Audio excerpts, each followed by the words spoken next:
cá, você que acompanha o Repórter São Paulo, viu aqui aquela decisão dos últimos meses, aquela discussão, aquele debate dos últimos meses sobre um projeto de lei que previa um plebiscito para a realização de grandes obras aqui na capital. A ideia era fazer com que você, a população de uma forma geral, fosse convocada para aprovar ou não algumas obras de grande impacto ambiental ou de alto custo. O debate passou pela Câmara dos Vereadores, mas no começo da última semana, a Prefeitura da capital vetou o projeto.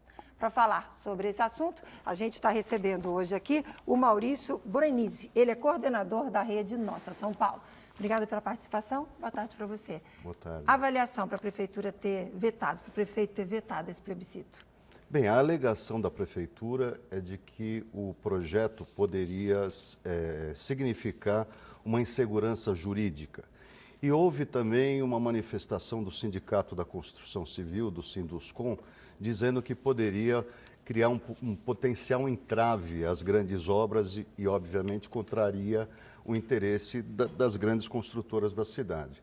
Mas, na nossa visão... Vocês que fizeram a proposição do plebiscito, inclusive, né? Sim, foi um projeto de lei construído entre diversas organizações da sociedade civil, coordenado pela Rede Nossa São Paulo, mas depois disso houve a configuração de uma frente parlamentar na Câmara Municipal com vereadores de todos os partidos que acolheram a proposta e tocaram todo o processo de tramitação na Câmara Municipal.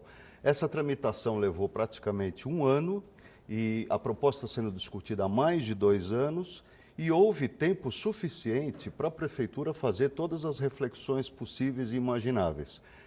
Era de se esperar, inclusive porque a bancada que apoia o prefeito participou da elaboração do processo, que já estivessem todos de acordo com o projeto quando ele foi votado e aprovado por ampla maioria na Câmara Municipal.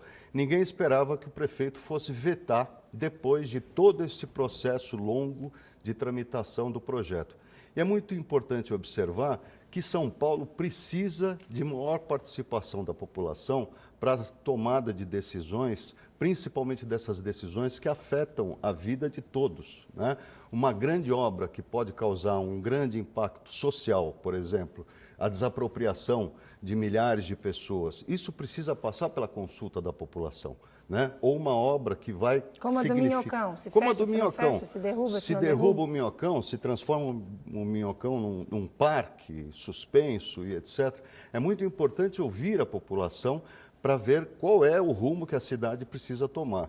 Então, nesse sentido, a gente lamenta muito, nós estamos encaminhando uma campanha junto a todos os vereadores da capital para que derrube o veto do prefeito, porque é um processo longo, um projeto que envolveu os vereadores, os partidos políticos, e a gente acha, inclusive, que é um desrespeito vetar um projeto com essas características de envolvimento, de uma longa elaboração envolvendo todos os partidos da Câmara, depois de todo esse processo ele ser vetado. Bom, antes da gente continuar esse bate-papo aqui com o Maurício, é importante que eu dê aí a posição da Prefeitura. A alegação é de que a proposta é positiva, mas que a necessidade dos plebiscitos deixaria inviável a gestão dos problemas da cidade no dia a dia. A Prefeitura afirma ainda que não é coerente deixar que a discussão sobre a importância das obras seja restrita às questões orçamentárias.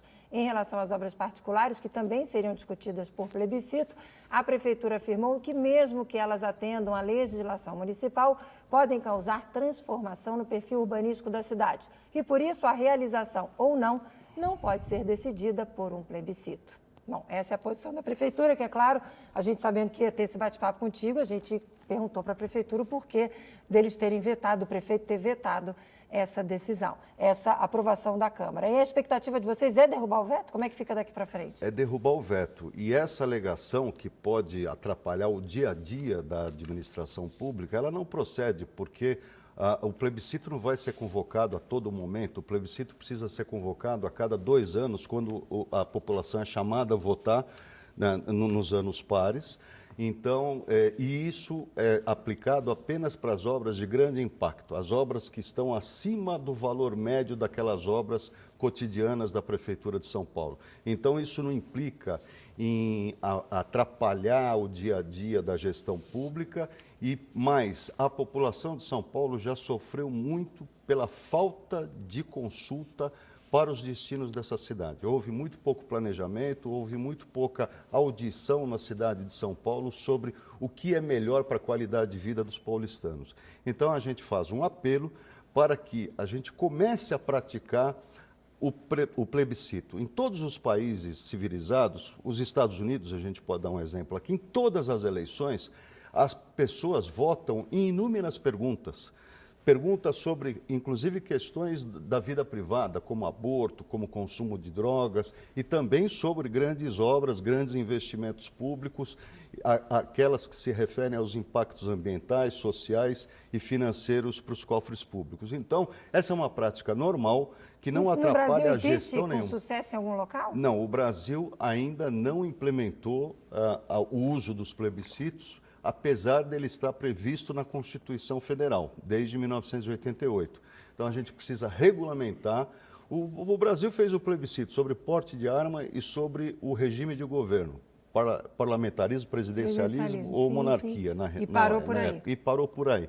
As cidades, elas podem aprovar na sua lei orgânica municipal e começar a praticar. E isso é muito saudável, quer dizer, as pessoas vão se interessar mais, elas vão estudar, elas vão participar do debate e vão ajudar a tomar as melhores opções para a cidade de São Paulo. Maurício, obrigada pela entrevista. É claro, é um assunto que a gente vai continuar acompanhando. Inclusive, interessante esse bate-papo contigo agora, porque ainda hoje na edição do Repórter São Paulo eu vou conversar com dois arquitetos que são curadores de uma exposição que chama Carta ao Prefeito. São várias cartas de arquitetos que vão sugerir mudanças e melhorias para a cidade de São Paulo. Ou seja, realmente a cidade de São Paulo hoje está em foco aqui no nosso Repórter São Paulo. É tão importante a gente discutir a nossa cidade, né? Claro. Obrigada pela participação. Boa tarde para você e, por favor, mantenha a gente informado sobre essa tramitação e na expectativa da derrubada do veto. É claro, é um assunto que nos interessa. Boa tarde. Obrigada, até a próxima.